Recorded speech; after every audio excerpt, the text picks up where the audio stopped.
What's up, guys, and welcome to week 44 of the What the Ship podcast. As always, I'm your host, Stuntman. Joining me this week, I have my friend Ollie. Are you sure? I feel pretty dead right now. He does feel pretty dead, and he sounds pretty dead. And also sounding rather dead, we have Elastic Spider. Hi there. And Puddin597. Hello, everybody. As you can tell, half of us sound alright, half of us sound sick, and that's because both Ollie and Spider are sick in different ways, which is always joyous. Yeah. I think Spider got the worst end of the stick, but... I'm so sick I forgot to do the intro that I wanted to do. Yep, that's what being sick does to you. I wanted to say sorry in advance if I get anyone sick. Fortunately, YouTube does not have that technology. They've only just added the 3-second clip thing that porn sites have been doing for years. I know, but it's like, I have a virus. Yeah, well, I've got antivirus on the computer, I'll be fine. Mm, That's how it works, right? I hope so. There better be a condom between you and your computer and your internet thing. Yes, sure. Yeah. I'm sick, shut up. We're spitballing it. This is a very small week. We've got two things that I really want to talk about, and then the weekly stuff, so, like, dragging it out a little bit, but hopefully we can get this over and done relatively quickly, just so the two sick people can actually get some rest. Oh, there's no way in hell I'm getting rest. I can't sleep when I have a cold. I can come over there and hit you over the head with a shovel, if that helps. Frying pan or no deal? Oh, sorry. Yes, frying pan. As to keep up with the PUBG memes. But yes, the thing that we have to talk about first is obviously the British battleships, because A, they've now been officially announced as coming out. They never put a main article out about them, so this is technically their official debut, even though they've been talked about in the forums for months. The big thing here is that we actually know the actual lineup. Monarch is definitely staying in the tech tree. Nelson got kicked out. We'll talk about Nelson in a minute. But the important thing is the defensive fire and the radar have been completely removed from tiers 8 to 10, which I think is the happiest moment I've seen in this entire dev process. And I think I speak for all four of us when we said they never should have even been considered for those in the first place. Mm-hmm. Yep. Like, Maybe. I will allow the idea of defensive fire because you kind of established it with Hood and it's not exactly game-breaking, but at the same time it's still not the best idea to say battleships should have cruiser-esque quirks to them when they don't really need it, so... Well, I would have been against the defensive fire just because it would make the Hood. That's a special thing along with its AP rounds. Yeah, I can see that, yeah. So you detract from its specialty by making it part of the main tech line, and the main tech line having significantly better performing guns and concealment and all that other good stuff about them. Correct. Yeah, I can see that. But yeah, I think it took a while to get here, which I don't understand why it took so long, but at least we did get there in the end. I suppose that's the positive to draw from it, because the super heal is still present on the tier 9 and 10, which makes up for their lack of health and lack of overall deck armor. They're the only battleships at tier 9 10, except the Ismo, I think is the only exception, that doesn't have enough armor to withstand high explosive shells. Ismo's very similar in the 32mm all over the entire place. So, if you see how the Ismo deals with high explosive shells, it's going to be the same for the British battleships, except, I don't know, are the British battleships bigger than Ismo? It's really hard to tell size comparisons. Like, I would say they're about the same. Yeah, I've only met a Conqueror once in the entire time they've been in dev, so I can't really make a comparison, but they're probably Well, about let's the just same say size, they're right? not small like cruisers, so they're still not going to be hard to hit. Yeah, so you're going to land plenty of shells, and there's only the main belt and the turrets that can really withstand any of your high explosives, so if you're a 6-inch high explosive, you do need IFHE, of course, but 8-inch just goes right through it, so have fun spamming the HE in a Des Moines, a Hipper, any ship at tier 8 to 10 can go straight through them like butter, which is, I guess, a thing to keep them in check, I guess, but you kind of have to see them first to do that, so yeah, I'm really interested to see how the stealth goes, because this is the stealthiest battleship line, and line's not that much stealthier than Iowa. It's only like 700 meters, but it's still damn stealthy. Like, even an Iowa stealth build is pretty ridiculous when you consider the size of an Iowa. So, having even better is just phenomenal. But I'm just glad they're keeping with the vanilla theme for battleships, because we don't need too much flavour in them. They just need big guns, decent armour, and you've basically sold them already. It's like, they'll do just fine just with that alone, because that's enough to just carry games and make even the less good players just do well in them, just because there is enough to support them in that. They'll still get punished very hard if they make mistakes. Every ship does that. But the punishment is less severe for a battleship, I think, than any other class. Alright, I looked it up on the Wikipedia, and it's Wikipedia, so you can take from it whatever you'd like. But looking at the Amagi, for example, it's got a length of, where is it? I just saw it. 251 meters, 826 feet. King George V is 227 meters, or 745 feet. So I know it's not like Izumo and what's the turn 9? Lion and Conqueror, but they're decent sized. So yeah, I mean, the British did like to build stubby ships. Like, you can quite easily tell that with Queen Elizabeth class, with War Spice. Like, you can see just how stubby they are, stubby and fat, just to improve their turning. And it's like kind of stuck for most of the battleship designs, but then they realised, no, we actually need raw speed now. And then KGV and then Lion and now Conqueror just kind of like get to that sort of point. Another positive. Sorry, Puddin. Another positive you can take from this is maybe Wargaming watched your podcast last week. I'd like to think maybe I had some influence in that, but I'm sure I had nothing to do with it. Go ahead, Puddin. Well, I think Wargaming put a thing on, at least on the portal or whatever it is when you log in, about the playstyle of the British ships. And I think they were saying it's like, you come up, dish out some damage, take some damage, retreat, use your heal, and rinse and repeat. Yes, I believe. Yeah, I think all the articles said pretty much the same thing. So that would work. I mean, that's what you use the concealment for. It's so you can disengage effectively. And it's like, you don't have to constantly be firing to still be effective. Like, especially in cruisers. Like, playing a lot of cruisers recently, particularly the French, it's like, you learn that just because you can fire at a target doesn't necessarily mean you should.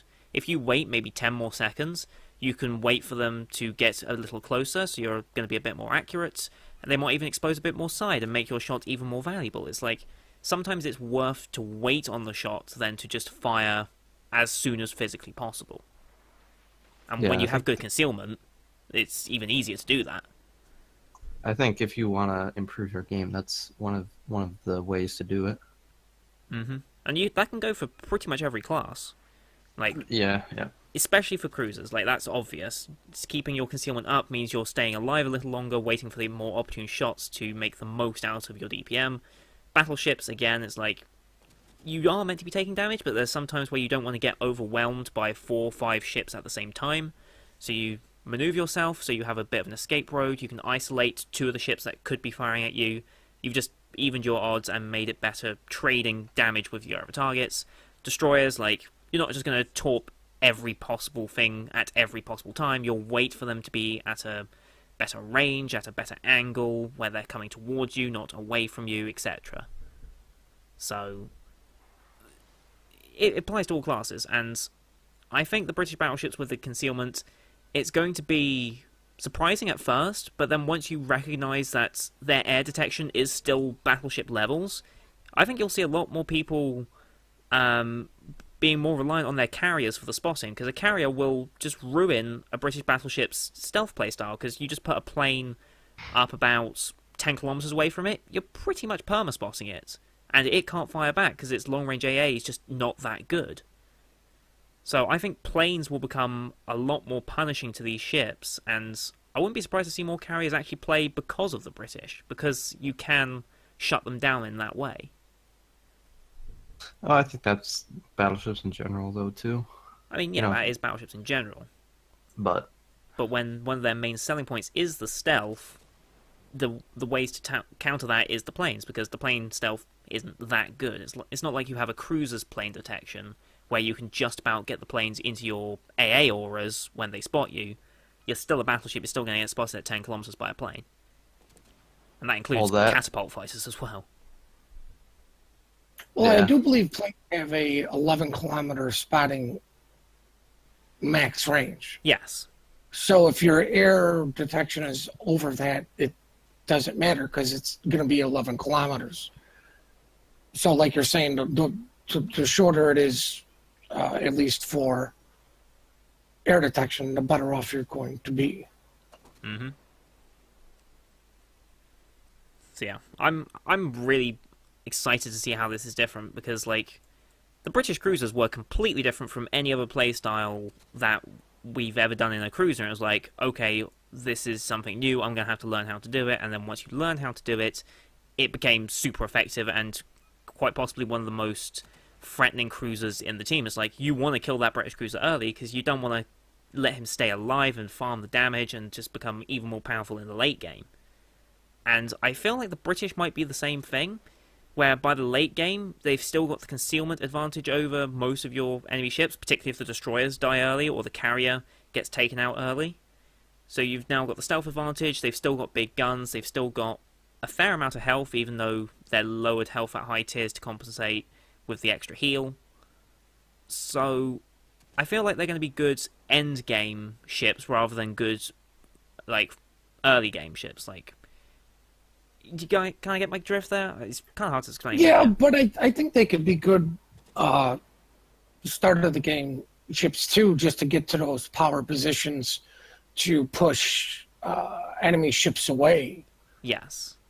You know, because I mean, like, all you have to do is just, well, for most battleships, you're talking over 20-second reload. So pretty much once you shoot the first time, as long as nothing remains within your detection, you'll be fine the second time for your second salvo, for you to decide to shoot or not shoot. You know, and just the threat of you being there is sometimes enough to stop a team to say, well, we might want to rethink this. Yeah. Because if you, like, that's a good point, because if you stay concealed in the early game as a British battleship, you can get a salvo off, for example, over an island, so nothing's spotting you because the island's in the way. You get that initial salvo off, and you do, even if it's just like a couple of overpens, it's like, okay, there was a salvo, what battleship was it? I don't know. It was a 3x3, could have been the Iowa, could have been an Ismo, we don't know yet. And then you reposition, and you get into a spot where they might not be expecting you, because they're like, there's no way a battleship could get to X position at this time, that's crazy, we would have spotted him. Oh wait, he's already there. Oh dear, this could be a problem. And it's like, changes the way the enemy would have to react to you, and it's like, I can see that being potential. And that just comes down to stealth being important. Although, as I also said, planes could stop that strategy if you meet a competent carrier player, so carriers could be very big. Even an intelligent destroyer who realizes, you know, maybe after the first couple salvo torps that you're well aware of his presence and are actively dodging, just him keeping you spotted is enough of annoyance. Yeah, that's because you never know where the threat is, you know, which one of the ships is spotting him. Sorry for the dogs.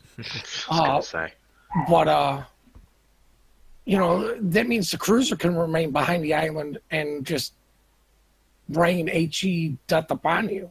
Mm-hmm. I think whatever team can get the better spotting on the enemy's British battleship will have a much better chance of taking that ship out, because if you don't, like, actively try and spot that British battleship out for either your team or someone on your team isn't spotting for you, if you're in, say, the cruiser that's going to be behind the island, like a Des Moines or a Baltimore, for example, if you don't have that spotting, that British battleship's going to dictate exactly where and when he wants to engage you, and it's like, he's never going to engage you when it's not in his favour. He'll always pick the most opportune options, well, at least if it's a competent player, obviously. Well, let's just assume, for sake of arguments, we're dealing with nothing but competent players. Yeah, we'll make that assumption for now. So, a competent British battleship player is going to always pick when and where he engages so that he'll either be getting a free shot via iron concealment, free shot because of smoke, for example, or he just gets a shot off where only maybe one ship can really return fire, and by the time it gets into the position to really get any worse than that, he'll already have dropped off concealment for the 20-second bloom penalty. And then on the enemy team, you want the competent destroyer to actively spot, or if there is a carrier, for him to spot the British battleship, to mean that he can't just escape based on concealment. He has to rely on mobility and armor, in which he is slightly, I guess, worse off in the armor department. Mobility's still good, but like we said, they're still battleships. That's not the hardest target in the world to hit. So, yeah, I don't think they're going to be massively overpowered, which is great. We don't need power creeping lines. I don't think they're going to be underpowered either. They still have phenomenal guns for what they are. They still have the good concealment for detecting engagements. The mid-range AA is going to prevent any small strikes against it. I still think a full wave of, say, Hakuyu planes is going to get through that. But, I mean, a full wave of Hakuyu planes can get through pretty much anything except maybe like a full AA spec Des Moines or something like that. Full AA spec Des Moines, yes. I mean, like, it can't get through that, but it could quite easily get through Montana or Iowa. It can get through a fully spec'd AA Monty, but there's not going to be very many planes left. I.e., if the guy smart and once the plane squadron's down to like one, you move to the next one. Yeah, and just or let as soon as it's the dropped. one torp come in instead of four. It requires a little bit more concentration, but as soon as one's dropped or something, or you get it low enough, it will, you switch over, make it more efficient. Yeah, and that's another skill that I think, I don't know how many people actively do that, because I do. I know most of us obviously do. I do. Like, I'm expecting us to, because we invest a lot of time into this. But I'm wondering how much the average player would know of prioritizing your AA on different squadrons. Like, do they actually do that? I mean, do people still understand that using control-click on planes actually gives a DPS boost? Like, Well, I feel like I no one hope ever they would mentions understand now, especially after Operation Dynamo, when it was stated every time you played it. Yeah. If you control click, you get a slight bonus to, I believe it's accuracy, which is going to increase your DPS. What was it used to be an extra, 50%, 100%? It And then they used changed to it. be 50%, then they nerfed it to 10%, and now it's And then back they- up to 30%? I think If 30% memory serves, sounds something about right. like that. Yeah. I'm not sure because it's still a complete RNG based Oh, system. absolutely. But I mean, anything to help the RNG, I mean, you are helping it.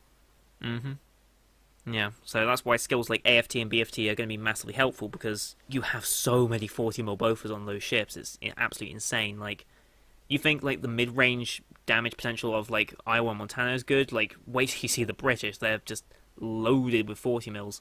But at the same time, they don't have the long-range power that Monty has. Like, Monty can run manual fire control AA and start sniping planes out at 7.2 kilometers. You can't really do it with the British, because their secondary armaments are pretty trash as an AA mount, so... And because they're trash as an AA mounts, they're not even any good as a ship-based mount, so secondary builds are also out of the question. You're kind of limited to either fire prevention or concealment AFT. So, there's not much variance, I think, in the builds for these things. I mean, you could run a secondary build if you want. Heck, you could run IFHE if you wanted. But it's not necessarily going to get you anywhere. Don't you already have LOL high explosives? Yeah, you've already got the German HE PEM rules, and you do have a high-performing, high-explosive shell. So, I don't know. Like, people will mount whatever they want on it, so... I don't mind. I'm personally going for a stealth AA mix build of concealment AFT, then probably BFT Superintendent, and then... I think I'm going to use my Jack Dunkirk Captain, so I'll probably put Expert Marksman, Jack of all trades as well, just so I can get the bonuses from those skills. Because the turrets are still kind of slow. It's kind of a British tradition at this point.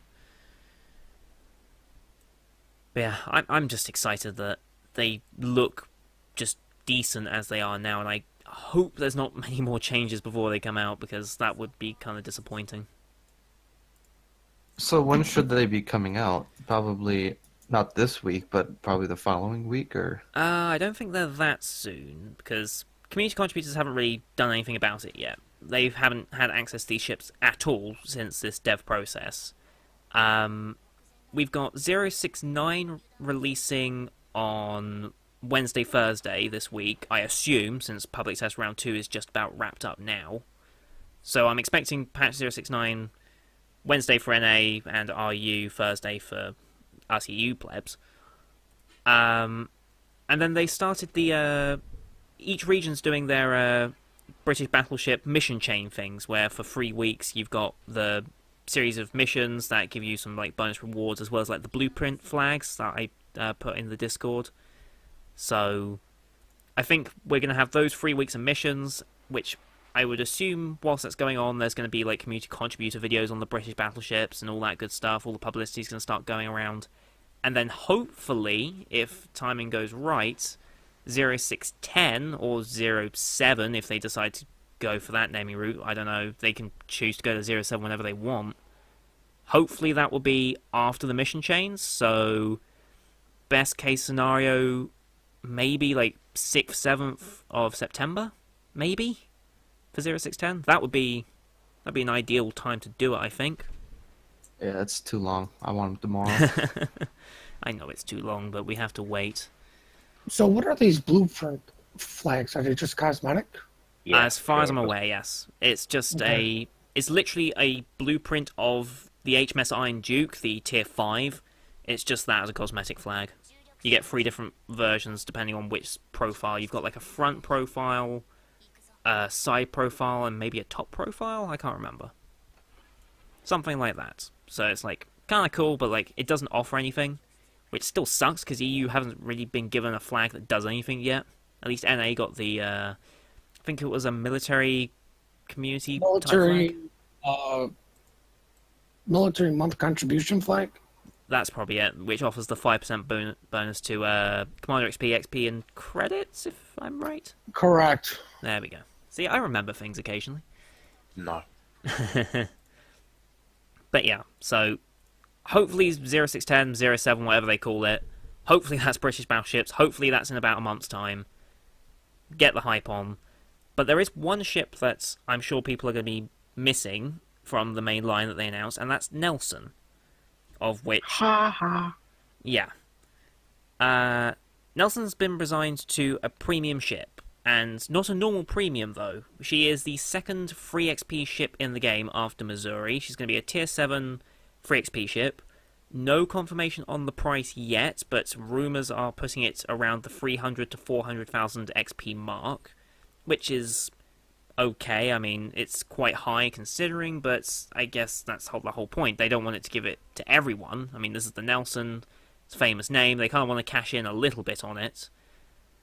And I think that's the best thing they could have done with that ship, honestly. If they just stuck it in the normal premium shop, everyone would be like, oh, they're just using the HMS Nelson as a cash grab. It's kind of a sucky way to do it.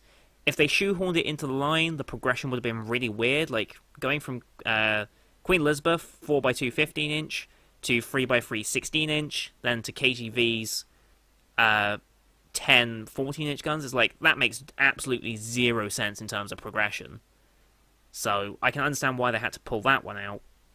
Monarch fits in for the progression quite nicely, and yes, it's kind of a fictitious design, but it's like, it fits quite nicely, it looks kind of cool, it has a cool name, I will allow it. It was a proposed design at some point, so I will allow it in the line.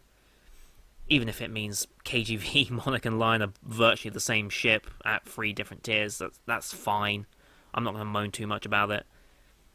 But Nelson's free XP is like, you can earn it for free completely just by playing the game.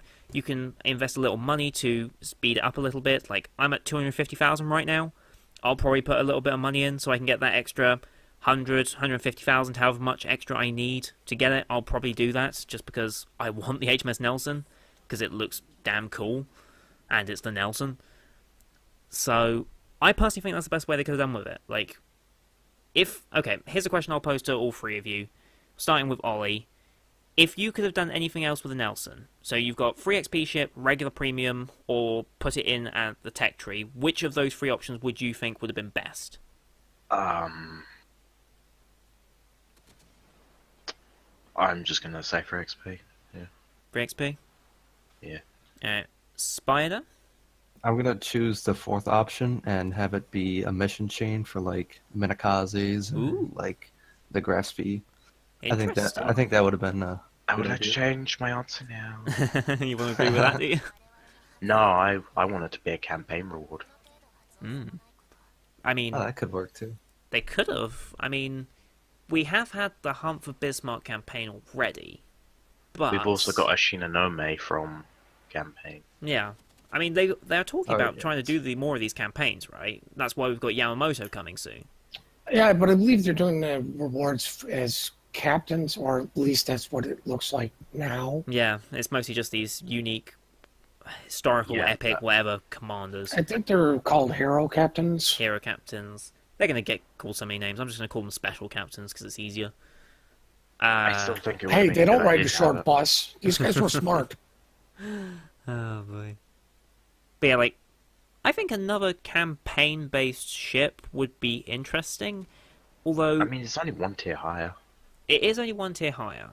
Have they ever given out as a reward something that was tier 7?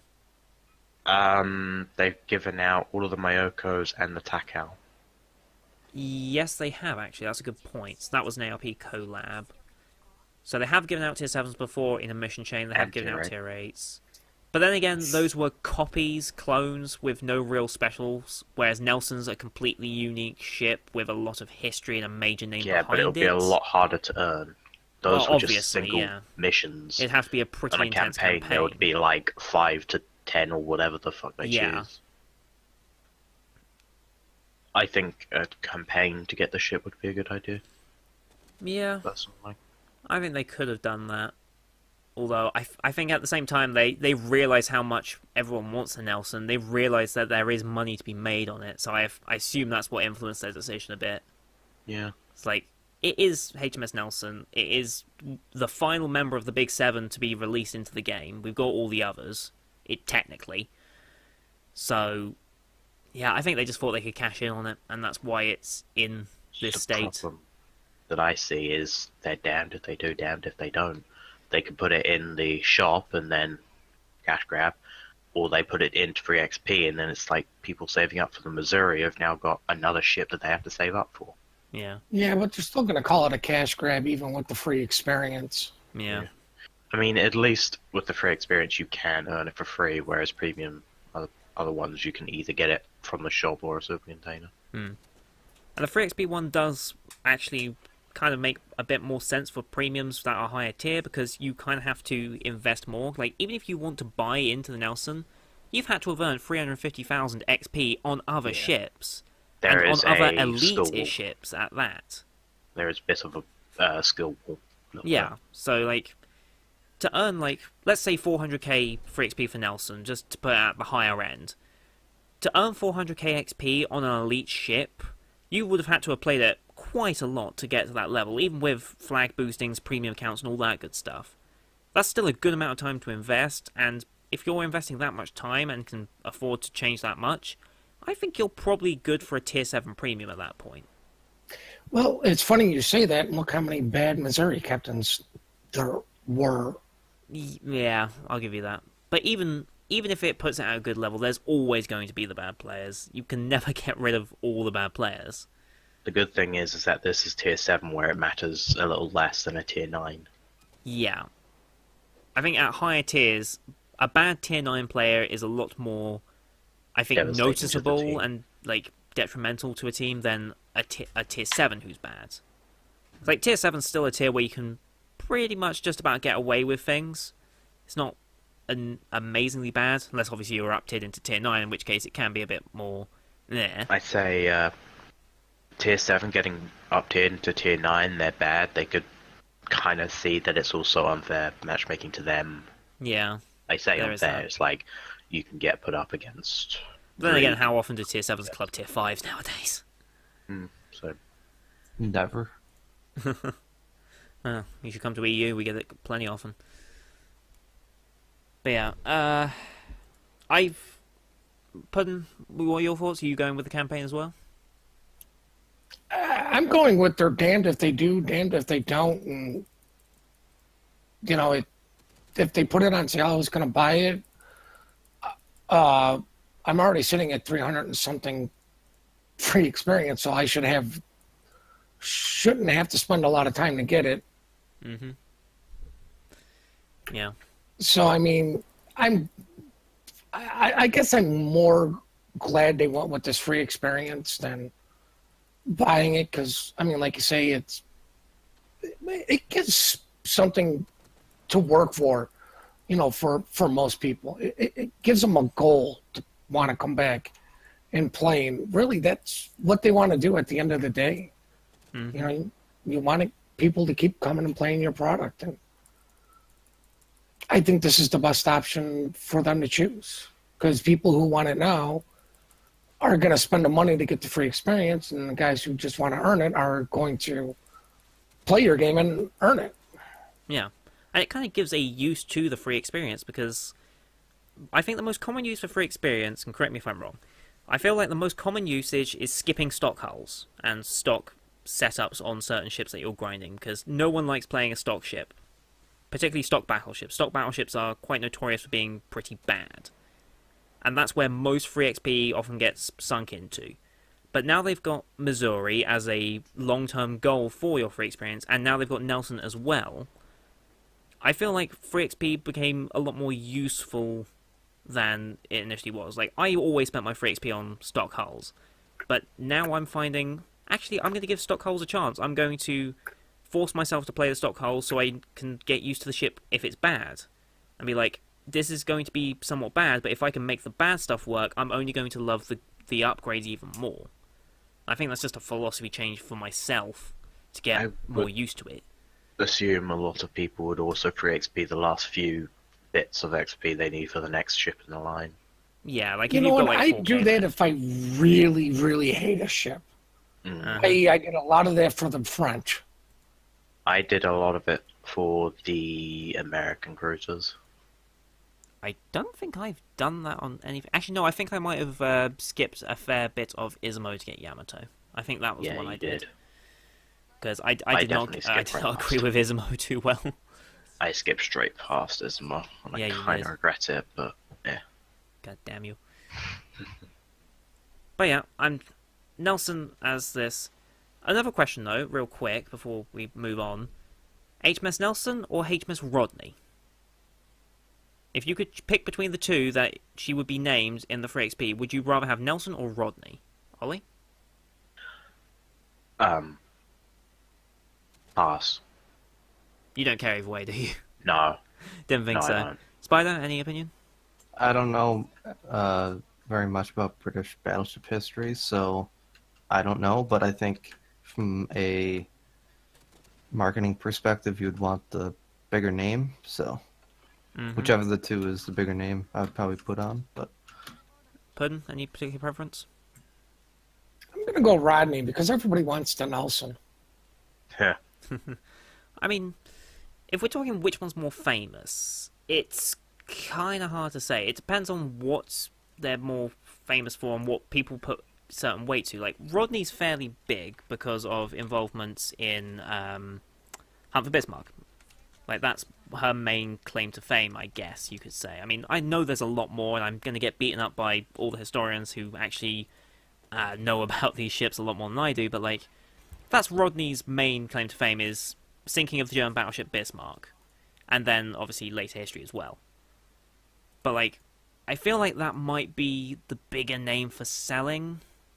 I don't know, though. I personally would like Rodney, just because I prefer Rodney to Nelson in that way. So, I don't know. I still think they should implement some form of customization so you can pick between the namesake of the class. I still think that would be cool. Well, I mean, in all fairness, asking, like, Spider and me which one we would have is like asking you guys, well, Iowa or Missouri. You know, it's going to be different because you know, I mean, you guys are British, and this is more of a staple for you guys, you know, unlike the Iowa, Missouri, which is more of a staple for Americans. Yeah. So, thanks for asking us a loaded question. I see Steven Seagal. That's my pick. Yep. But yeah, I'm kind of interested to see what the conversation is, because there's a lot of people, obviously in my conversation, that are excited for British battleships, have been for a while. I'm kind of interested to see where people go for the whole Rodney versus Nelson debate. You know what, I'm actually going to take the time and I'm going to put a straw poll out for this episode. I'll pin it in the comments so people can choose. You know what, why couldn't we one. do the Rodney, like He's gonna go Spider suggested, you know, do it as a campaign reward. I mean, they could. They could introduce that ship as a campaign at some point. That would work. It'd be like, you can buy the ship or you can earn it through a campaign. That could work. Did we have that technically already? Well, I guess we could say we did that with the graph. You could earn graph through the campaign. You could buy graph straight up, or you could earn it through the No, you could buy it through HSF. You could earn it in the campaign, or you could just buy it regular. So you've had multiple ways to get a graph, I suppose. Yeah, you could do that with Nelson/Rodney. Yeah, that'll work. Why not? I'll still do the straw poll because I kind of want to see. You're gonna forget. Well, I mean, you could throw in other options in your straw poll, but I could, although there was only two that of the Nelson class, so they're the only two names you can really pick between. So, oh well. Moving on from the British battleships, though, there's one change from the PTS round 2 that I want to discuss, and that's the Graf Zeppelin, the Tier 8 German carrier. I'm not sure how much you guys have followed with the development of it. You remember how she had the 2 fighters, 3 torp loadout, right? correct. Well, PTS round 2, well, I guess technically round 1 did this first, but round 2 is where most of this has happened. All the torpedo bombers have completely gone. There's no torpedo bombers now left on the graph. There's only 3 dive bomber squadrons now. Still the same Ju-87 plane, they just have a bomb instead of a torpedo. So it's 203 loadout. And initially that bomb was the SC-250 bomb, which was basically a slightly bigger variant on the USN 500 pounder. But then in a recent update, she was given the SC-500, which is a slightly bigger variant of the American 1,000 pound bomb. So we're now looking at 11,100 alpha, 165% fire chance, and 106mm of HE pen. So basically, American bombs with a slight upgrade. Which is kind of interesting to attribute to a German carrier, I think. I do have to say, though, this free dive bomber loadout, a lot of people are disappointed because dive bombers are quite RNG and they're not the most fun to play with as a carrier. I'm fairly certain that loadout's not sticking around. I think they're just trying to get more data on the dive bombers now, and then come up with a balanced loadout in the next patch. I believe that's what they're doing. Don't quote me on that, because I don't know what Wargame is doing half the time. Too late, quoted. I'm sure it has been. But yeah, that's kind of where we're going for. So I'm kind of glad to see the 230 loadout disappear, because I feel like the 3 torpedo bombers was a bit too powerful considering they are the highest alpha torpedoes of any carrier, and you had 15 of them in the air at one time. I feel like that might have been excessively powerful for a Tier 8 carrier. But yeah, I do too. I mean, you could do very significant damage to, even Tier 10 battleships. yeah, Granted, you might lose some planes, and you don't have to hit all your torpedoes, but like, you're still going to take a big chunk of their health. So, yeah, Well, I was kind of glad for the 3 Tor planes just to take some of the power away from just IJN carriers, because ever since the whole nerf, at least to the higher tiers of taking away the Tor planes away from the U.S., it's been, it's Jap carriers are the best all-around carrier. mm-hmm. Yeah. And I every time we still discuss agree with carriers- you. Like, they need to do something with dive bombers being just so RNG based that it's just not right. And I honestly would like to see them bring back the old American loadouts with tour planes, because now you have all these different mechanics in the game that they didn't have when, you know, the U.S. were the supreme rulers of the sky, you know? Yeah. Like, I think the main problem here is, like, it's not so much that Graf is being a problematic ship to balance. Like, Graf's going to be fine no matter what they really deal with her. She might be somewhat mediocre as a tier 8 premium, but at the same time, she'll probably almost certainly be better than what the current Americans have at Lexington. I think that's going to be relatively easy. The problem that with carriers, every time we mention carriers on this podcast, we always come up with the same conclusion that Americans just need to be done with in some way. Either the loadouts need to be changed, the planes that they carry need to be changed, something about them needs to be changed, because they're clearly not up to level. Like, you could either nerf the Japanese, which I don't think would be very popular, or you buff the Americans. I think buffing the Americans to be more like the Japanese in terms of power is the better way to go than nerfing the Japanese down to the American standards. I think Ali said it the best. When you buff stuff, you make people happier. When you nerf shit, you make people sadder. So I think you go in the line of buffing, but I would just like to see them bring back the old loadouts just to try them out, just to see if there is a big difference in the plays or the play style, or, you know, what people bring, you know, especially with all of this. I mean, really strong AA at this point, because back when all the bitching and complaining was going on, it was just American AA versus Japanese AA, and, you know, the Japanese, you know, weren't known for their AA, unlike, you know, it was, you know, American cruisers, you know, were your best friend when you saw a carrier in game. Mm-hmm. You know, now it's, oh, who do I huddle up against? Them, you know, the Russian who's got, you know, adequate, decent, good enough AA, the German, you know, if he does spec out for it, you know, who you're gonna, you know, befriend.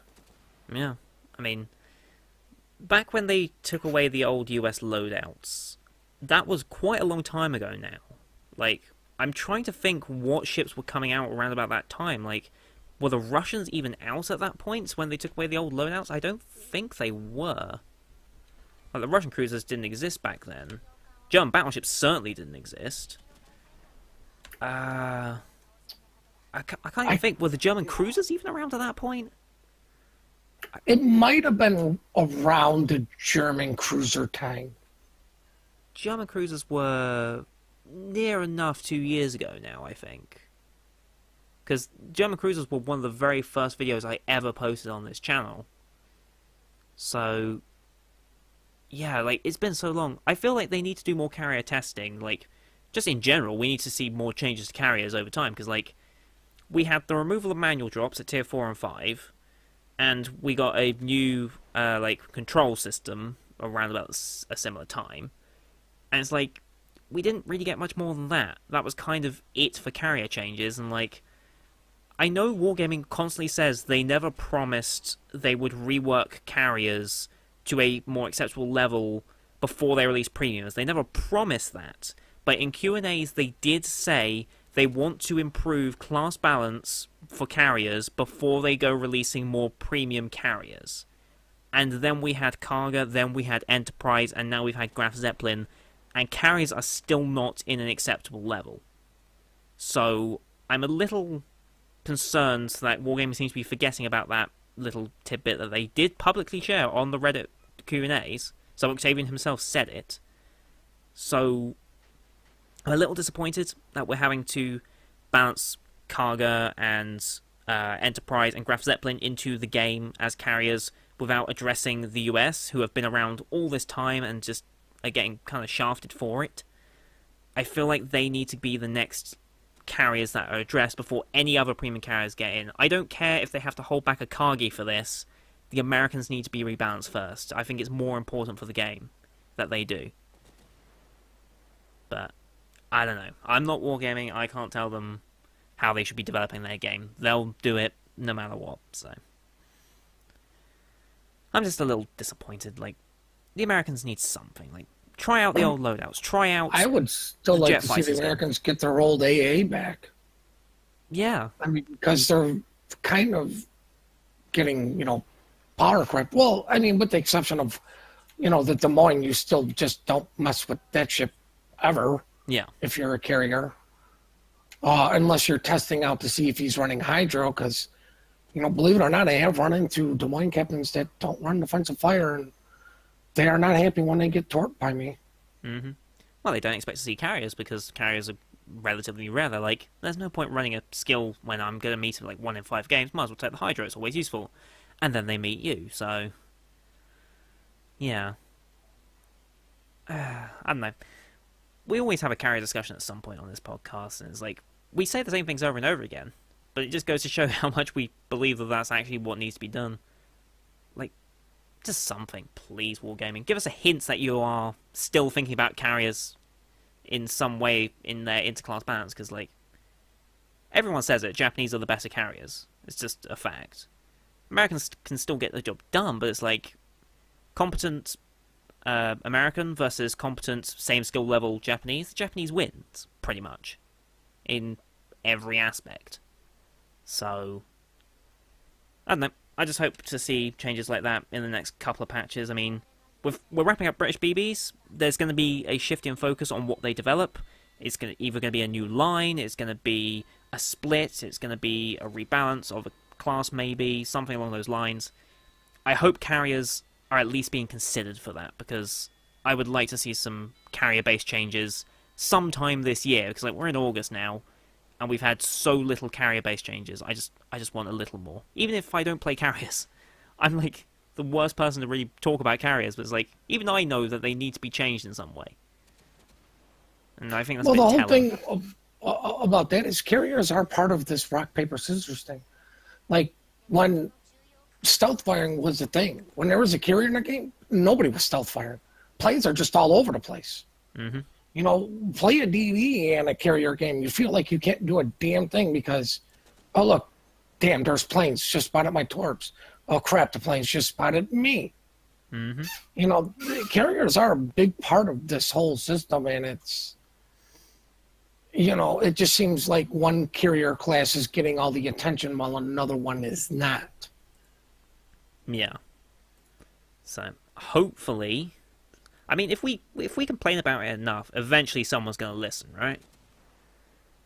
Well, somebody that matters listens, because I'm sure people are listening that, unfortunately can't do anything to change it. Well, yeah. But, like, I'm fairly certain this feeling of the American carriers being underperforming, I think that's fairly mutual across most of the places. Like, I do occasionally see the occasional post on the forums. I will see an occasional post on Reddit about the carrier balance, but I think because there's so few people still playing carriers that not many people seem to like really pay attention or care because, oh, I'm not a carrier player, this probably doesn't concern me, I'm not going to read it. I feel like more players should, because even if you don't play carriers, you're going to have to play against them, and you can still have an impact on how they perform. Because like a good carrier player versus you is actually a really fun engagement. Like, when I'm in a battleship and a carrier's trying to kill me, it's actually kind of fun to see how well I can mitigate it, how well I can position myself to screw him up as best as I can. That's actually fun to do. And when you're in a cruiser, it's fun to melt his planes, particularly if you're in an Atlanta, for example. Dirty seal clubber. I don't actually own the Atlanta, but just watching people do it in Atlanta is just hilarious. Like, Texas... Back in a while ago when I still played Tier 5, Texas melting low-tier carrier planes was hilarious. So, I don't know. More carriers need to be in the game. Like, carrier players, not more carrier designs, I should specify that. And the Americans just need some attention. I don't care what happens to the Americans, they need some attention. AP bombs at higher tiers, sure, that gives them something. But I still don't think that fixes the main problem of them being inferior to the Japanese. It's funny. Nobody cares about the carrier until he's in your game. Then all of a sudden, everybody gives a shit about a carrier. Yeah. And I think that's the attitude that needs to change. Yeah. I think that's good. But would you say if the American carriers became stronger and were now competing with the IJN, say they got the old loadouts back and it was the exact perfect fix to bring them back to the same level, in theory that would mean more carrier players are coming out because of it. They've now got a choice between they can play their American, they can play their Japanese. More people would want to play carriers for it. Do you think that would have some impact on the battleship population as well? Do you think less people would start playing battleships because of that, and more people would be like, I'm going to try out cruisers to see if I can combat the carriers in the game? Or do you think it would not have that much of an effect? I don't think it's going to have the effect because of, I mean, a battleship is a battleship, but you may increase the cruiser population by decreasing the destroyer population. Because, I mean, you know, anytime I play a DD and there's a carrier, it's a freaking nightmare trying to get anywhere. Yeah. You know, so you may do it that way. I mean, people are going to play their battleships because they're battleships. Well, yeah. But you, I mean, like I said, you just might get a few destroyer players to try out cruisers. Yeah. You know, if you're constantly going in games against carriers, you know, let me get my EXP and all my stuff through killing planes because, lol, I'm a U.S. cruiser. Yeah. Yeah, that'd be something. I don't know. I'm not going to get too hung up on this carrier thing because otherwise we might be going for another hour or so. One last thing I did want to mention about Graf Zeppelin, by the way. Secondaries, she got given typically German secondaries. They went from 4.5 to 7.5 kilometers. So, secondary build Graf Zeppelin confirmed. Just because, why not, I guess. I don't know. It's a German ship, let's give it German secondaries. Sure, deal. I'm good for that. Screw you, destroyers trying to come up behind me and ruin my day. Yep. Yep, that's going to be pretty funny. We'll see if that actually is any use. We'll also see if that ship's actually going to be useful in competitive. Because it's a tier 8. Like, as soon as a tier 8 ship comes around, it's like, oh, is this going to be good for competitive? Could it change the competitive meta in any way? It's like, instantly gets thought about. Like, I'm sure Monarch is probably being considered at this point. I know my clan has asked me about what I think about Monarch in competitive, and I'm like, I mean, it's basically just a baby North Cow, so if you're running a North Cow, maybe you might switch it for this at some point. So, I don't know. We'll see how that goes. We've still got about a month or so before either of these, like, any of these ships we talk about actually get close, so we'll see. But to wrap us up here, I don't know. I think British battleships might be coming out sooner because, and I don't want to jump too far ahead, but our mission log, you know, for the month, they're talking about the British battleships coming out. Yeah, we've got the mission chain. You've got the 3 weeks of British battleship missions. I very much doubt they're going to release the British battleships in the same time as the missions. And even if they were to, that would mean the patch was be in like 2 weeks. Do you think they really could roll out a patch in 2 weeks like that? I mean, they could. Maybe. Like, they're not really known for their quick patches, let's be honest. Well, they're also not known for their communication skills. Okay, fair enough. I'll give you that one. Yeah, I still think it's going to be September before we see the Brits. I definitely think it's going to be September before we see Graf as well. But we'll see. Like, I've been wrong numerous times, so we'll see. But to bring us to an end, we'll talk about the weekly specials. The whole thing is it's Wargaming's birthday bonanza thing. They're 19 this year, I think. Something like that. I can't remember. EU special. Now, I don't know if this is it, because EU special is pretty mediocre for a birthday celebration. We're only getting double XP for the first win. Only tier 5, 6, and 7 ships are on discount. And we don't get an XP conversion, we're only getting a credit conversion, as well as a commander skill reset saving. And then you've got some special ships on sale, like Perth and Duke of Ulster. And that seems like a very underwhelming birthday celebration from Wargaming. I believe I've read somewhere that whilst our special is not as massive as, say, the Americans is going to be, it's because we're spacing ours out over the entire month rather than just on this one weekend. I believe I've read that. It does sound like bullshit, but I believe I've read that somewhere on the forums. Somewhere, someone can probably find a quote that backs that up. Where did you read that? This is bullshit.com? Nah, forums.warships.com, about the same thing. Or Yeah. .eu, sorry, because it's the European forums. I'm fairly certain something like that was said. I'll believe it when I see it. But right now, it's kind of an underwhelming special. The weekly mission is also kind of underwhelming. Tried to hop onto ships on Saturday or something to see if I could get a Hipper, because I kind of wanted to go up the German line, and I got the Hipper like 2 years ago when you wanted me to help you make that video. And then because I thought it was discounted, and it's like, what is it, 3 to 7? And I'm just like, That's only 5 to 7. Fuck. What the actual fuck? I thought it would be like 3 to 8. I was kind of hoping it would be 3 to 10. Yeah, like, we'll get to America's discounts and how they did it right, but the weekly mission for EU is kind of alright. I mean, it's a relatively easy mission chain, but at the same time, we've lost half the camos that we get as a final reward, which I'm a little questioning about. It's like, are we really, like, being that cheap on camos now? It's like 10 camos for doing a whole mission chain is not exactly a lot. Yes, it's a great camo, the Battle Hardened camo, but did we really have to cut it in half? Like, I don't know about that one. We're still giving the 1 mil credit, so I guess that's a positive, but gutting out half the camos, I'm just questioning slightly. Seems a bit cheap in my mind, but oh well. Then we get on to NA's special, which is just, oh my god, it's so much better than ours. Why? Freedom. I'm awake. I'm awake now. But no, I didn't realize your guys' was that bad. I thought ours was good, but I think they could have still done some improvements. But I'll just go over it real quick. So we've got free XP discounts as well as credit discount from doubloons. So that's nice. I don't think a lot of people are going to be using that, but you take benefit. You know, all happiness to you, I guess. Then Commander Reserve slots, 50% off. Again, don't know how many people are going to use this, but whatever.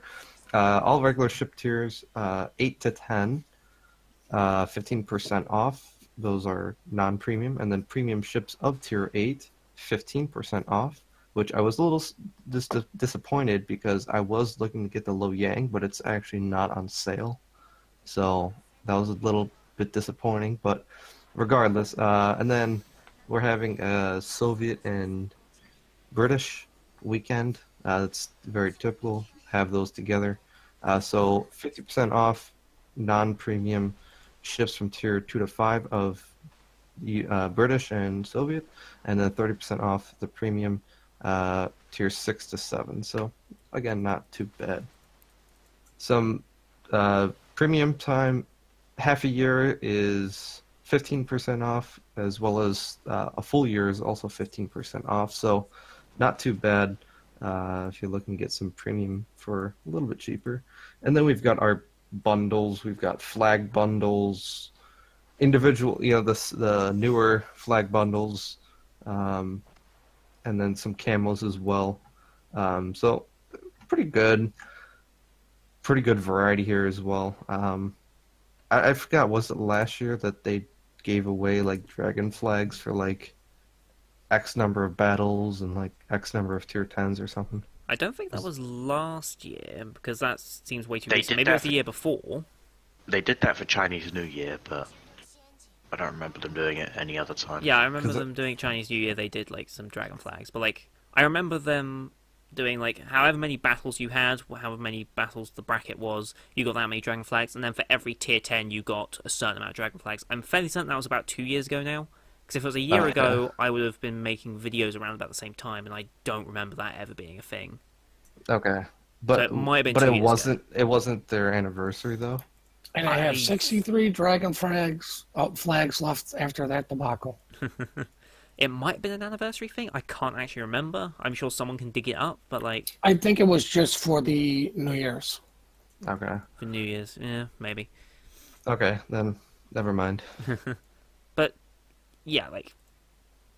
Your special's just, like, way better than ours. You've got all the important stuff there that we're missing out on. Like, the free XP discount. I know we just recently had a free XP discount, but still, I would have liked it again. Discounts on high tiers, like, come on, we've been begging for this for months now. Like, give us a high tier discount, please. And what really irks me is the flag bundles. Like, the Breath of the Dragon flags, the Wyvern flags, the Hydra flags. I would kill to be able to buy some of those right now. But nope, I just can't. And I would kill to buy some of those so badly. I know Wargaming said they were trying to improve the flag stuff, but they're really not improving it anywhere near good enough. Like, oh yeah, just to rub in your face a little bit more, we've got a 3 times first win bonus instead of 2. So. Yep, you actually get a decent first win bonus. Ours is just same old standard 2 times that you get for a regular weekend, so... See, this is something... Now, I understand that it's 2 different departments, but it's not like nobody at Wargaming knows when the Wargaming anniversary is going to happen. Yeah. Why can't they get this coordinated? Because this is going to leave, yet again, little hope for freaking Christmas and New Year's. Yeah. Do you know what's brilliant? I read this on either the forums or the Reddit. I can't remember why. But there was actually a reasoning why our special's different. Like, I said it might have been spaced out. Now, I'm sure that's what it said, that it was going to be more spaced out just because of things. Do you know, I think one of the reasons they gave for it is because we have an EU exclusive event in the form of Gamescom going on. And I'm just like, Gamescom's not an EU exclusive, really. Like, America cares for Gamescom quite a bit because there's some important stuff shown at Gamescom. So, I don't see how that's an EU event, like, but not even getting much of a special because of Gamescom either. It's like, it's the Wargaming anniversary. That's a worldwide event. All regions should care about that equally, and it's just like, why is it different? Like, we say this for most of the like specials. It's like, why aren't they more unified? Like the whole Christmas convoy thing. That should have been unified, and EU just decided, you know what, let's do it slightly different just because we can. And it's like, that sparked the whole thing until we made it universal because everyone bitched at them for a long time. But this one especially, like, it's not hard, right? Like, are we just like, because we're not in the marketing team, we're not marketers ourselves, is that why we find it so easy to make these judgments of it? Or is it really just that easy to have unified events? Well, I mean, it's not like we live in a day and age where in order to communicate with somebody across the seas, we have to send them a letter that goes on a ship that takes at least a month to get over there. Right, that's still way too advanced. I think you mean like, carrier pigeon. hello? Like, it's the internet age. If you wanted to talk to one of the developers in Russia, you could do it right this second. Like, there will be time zone differences, so it will be delayed slightly, but still. I'm talking to you right now, and we're 2 different countries. Yeah, like, there's quite a sizable difference between our time zones right now. Like, we're filming this about 11 o'clock at night right now. Yours is like, what, 5 in the afternoon? 6. It's like 5. 6 Eastern. 6 Eastern, right. So it's like, there's a noticeable difference there. And we're able to communicate and get this done in a coordinated manner at the same time. Like, you know this anniversary's coming up. It's like, it's the same time every year, and it has been for 19 years. It's not hard to plan this out, surely. But, I don't know, I will apologise for this if EU does make up for it over the next, like, 3 weeks or whatever. If they are spreading it out as I think they said they would. I will then apologise, but if they're still going to be mediocre about it then, I'm going to complain even more, because this is just getting ridiculous now. Like, I get you want to do things differently because you have different marketing teams and all this, but, like, come on, like, it's not hard to have more unified stuff, and it's like you said, Pun, it's like, it doesn't bring a lot of hope for, like, Christmas specials and stuff. It's like,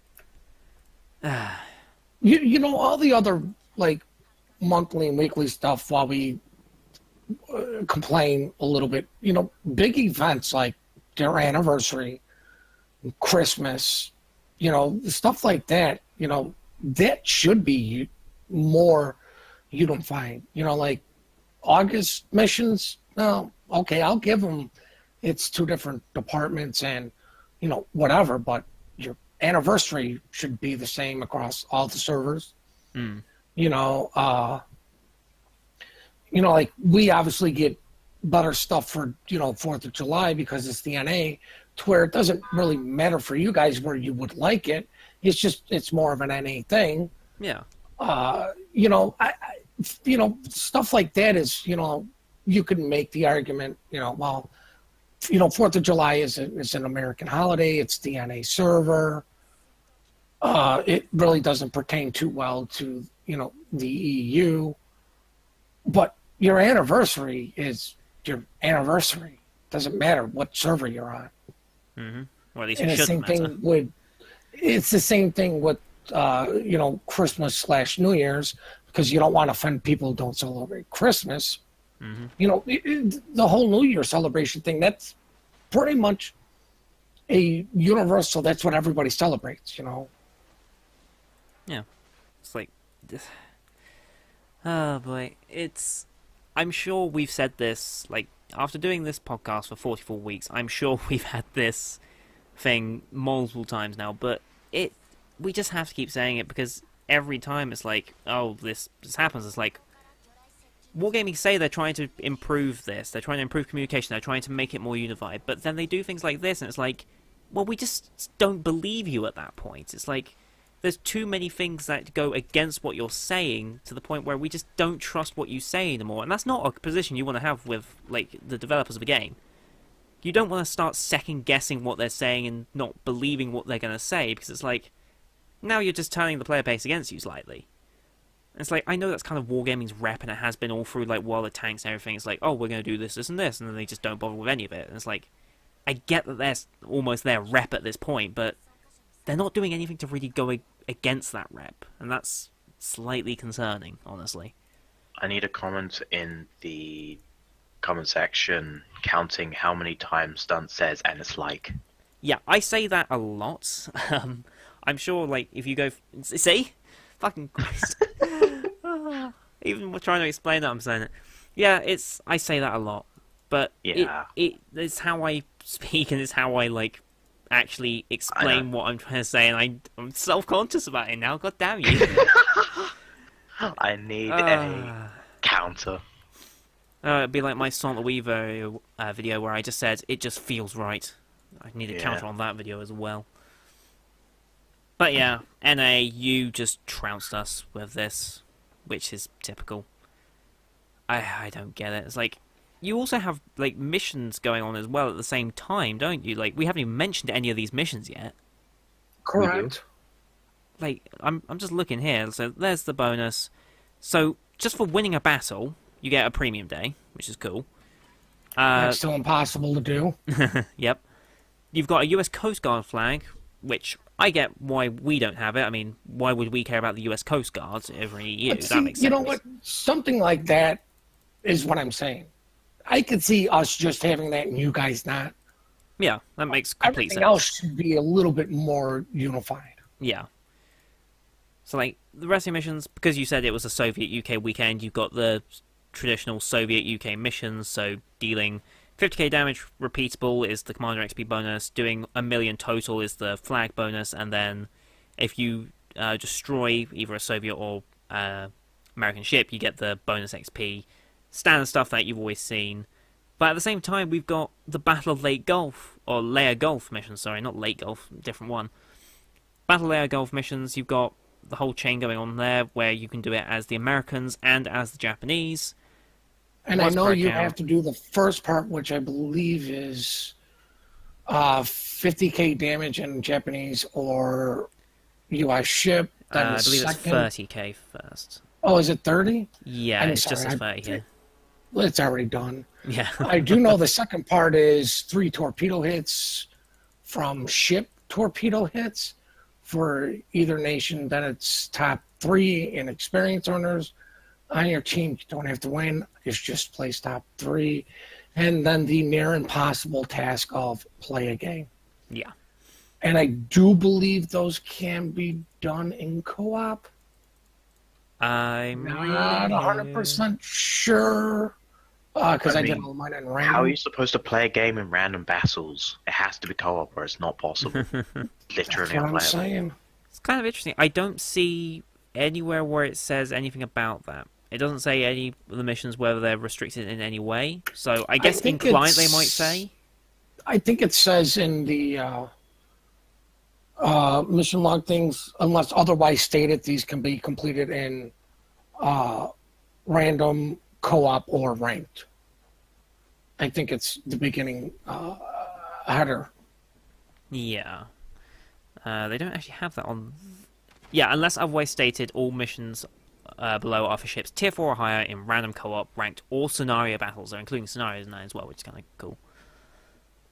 Yeah, so you can do these in co-op, which is kind of easy. I mean, it's not the hardest mission chain in the world, and it's not like you're getting too much out of it. You're getting some free flags, and obviously the Vergov flag. So that's kind of cool. It's actually a really cool flag design. I kind of like that. Very American. The eagle in the front there. But yeah, also I just noticed actually on the mission page where I'm seeing all this, there was the other surprises this month where they listed 5 things that were happening. I just realised they've crossed out the one about October Revolution. So October Revolution isn't coming this month. So see, and that's what makes me think that the British battleships are coming, because they do mention something in there. What about royal treatment? Yeah. Prepare some royal treatment. But then again, prepare some royal treatment kind of indicates the preparations for it, which ties in with the preparation mission chains. So I'm thinking they're alluding to the mission chains for the British battleships rather than the battleships themselves coming out. But then again, I could be wrong. So we'll see what happens with that one. The Leningrad speed and, of course, Grozovoi can still be faster. That's the whole fast track to Grozovoi thing, which you've already got started, I believe. I think that's already started, or it might be starting soon. I can't remember. No, that started, and you got to earn. It's equip your ship, and you have to earn 20,000 base experience for stage 1, 25 for stage 2, and 30 for stage 3. I forget what you get for stage 1. Stage 2 is a torp reload modification. I don't know what you get for stage 3 because I'm on 2, but the final stage is super container and more containers. Mm-hmm. Yeah. I mean, it's kind of nice that you're getting super containers in missions. That's kind of a cool way of doing it. Like, it's still quite RNG what you get from that super container, like 100 detonation flags or something. But, like, there is the chance for that rare ship, for example. Like, you could pull something really good out of it, so it's kind of nice that you get them from the mission chains. We still have the Dunkirk mission going on, and I do believe they said it's an uber rare chance, but you can't get a Gallant from the Dunkirk crates, I believe. Yep, so even if you finish the collection, still get those containers because you could pull a Gallant. So, I have not been lucky enough to do that yet, so... Have you even played enough?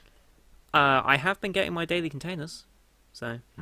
Even after I finished the campaign, I have been getting daily containers, so... You never invited me to play it.